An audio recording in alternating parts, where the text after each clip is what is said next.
was a hunter who found the body deep in the icy Alaskan wilderness, inside an old, rusted Fairbanks city bus, number 142. He spotted it.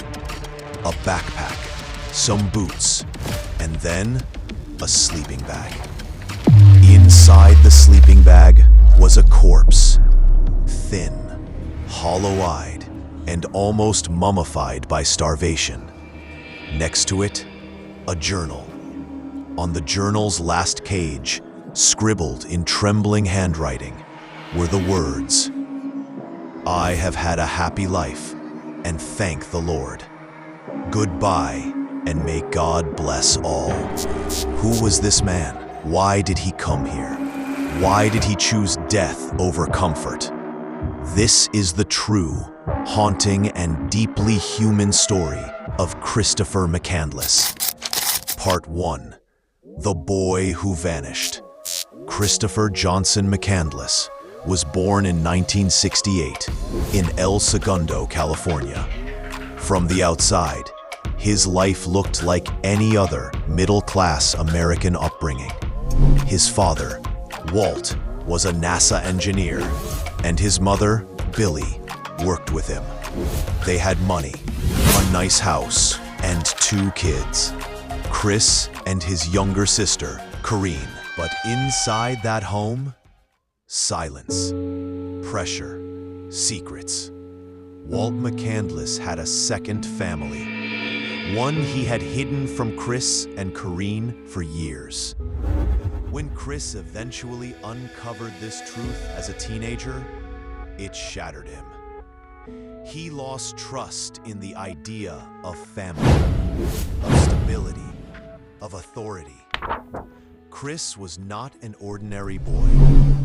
He read books most kids couldn't understand. He admired Tolstoy, Jack London, and Thoreau, writers who glorified simplicity, solitude, and the raw beauty of nature. He wanted truth, purity, and freedom from a world he believed was fake, corrupt, and filled with lies. In 1990, after graduating with honors from Emory University in Georgia, Chris did something few could imagine. He vanished. He donated $24,000, his entire college savings, to Oxfam, a hunger relief organization. Then he left his car, burned the little cash he had left, cut up his ID, and began walking.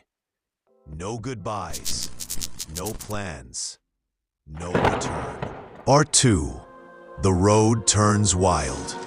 Chris took the name Alexander Supertramp, a symbolic rebirth of the soul. He hitchhiked across America with no map, no money, and no real destination. For 2 years, he wandered. He paddled a canoe down the Colorado River, illegally crossed into Mexico, and slept in deserts, ditches, and barns. He picked crops in California, flipped burgers in South Dakota, and spent nights under the stars, reading philosophy and journaling his thoughts. Everywhere he went, he left an impression. He helped strangers. He listened more than he spoke. People who met him never forgot him. One man, an old leather worker named Ron Franz, offered to adopt him as a grandson. Chris kindly refused. He wasn't ready to stop. His goal? Alaska. To live off the land, alone. To test himself against nature, the wild, untamed, and brutal force he had always dreamed of. He believed that in the silence of nature, he would find the truth of existence. In April 1992, he arrived near the town of Healy, Alaska. A local gave him a ride to the edge of the Stampede Trail. with just 10 pounds of rice, a .22 caliber rifle, a few books, and minimal gear, he stepped into the wilderness. He was 24 years old. Part 3. Into the Wild. Just 28 miles into the forest, he discovered Bus 142, an abandoned city bus, once used as shelter by hunters and workers. It had a broken window, a crude bed, and a small stove. Chris decided this would be his home. He began writing his own epic tale of survival, hunting squirrels, porcupines, and even a moose, foraging berries, melting snow for water, reading Dr. Zhivago. He recorded everything. In his journals, you can see the highs and lows, delightful days in the wild, solitude, peace, discovery, starving, weak, snowed in. But by July, something shifted. Chris tried to leave. He had planned only to stay a few months, but the trail back was blocked by a swollen river. The same river he had easily crossed before was now a roaring, uncrossable death trap. He was trapped. He returned to the bus and tried to survive. But the animals disappeared. He was too weak to hunt. He resorted to eating wild plants. And here is where the true tragedy begins. Part 4. The Poison.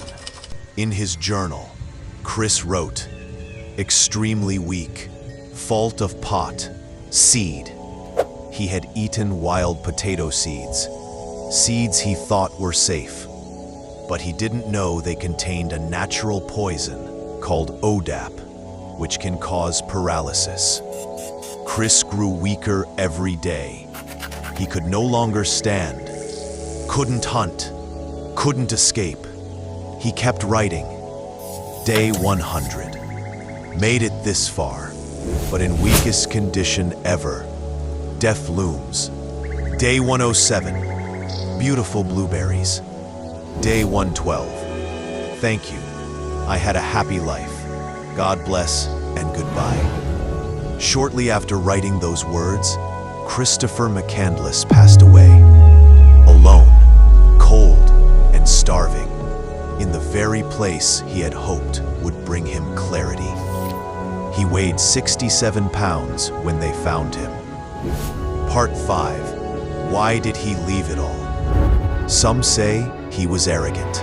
Others say he was brave. But why did he really do it? Chris McCandless wasn't running from life. He was running towards something deeper. He wanted to strip life down to its bare essence. He was searching for meaning, for purity, for truth in a world that often felt fake and broken. He believed that joy comes not from things, but from the experiences we live, the people we meet, and the connection we feel to the world around us. Before he died, he wrote a single, heartbreaking line in the margins of a book. Happiness only real when shared. In that moment, perhaps he realized what he had been missing all along. Some stories don't have a happy ending, but they leave behind something even more powerful, a lesson. Chris McCandless lived and died chasing a dream many of us are too afraid to even imagine. He walked away from money, comfort, and society in search of truth. And though it cost him his life, it gave the world a story we will never forget. If this moved you even a little, make sure to subscribe. Not just for us, but for the stories that still need to be told.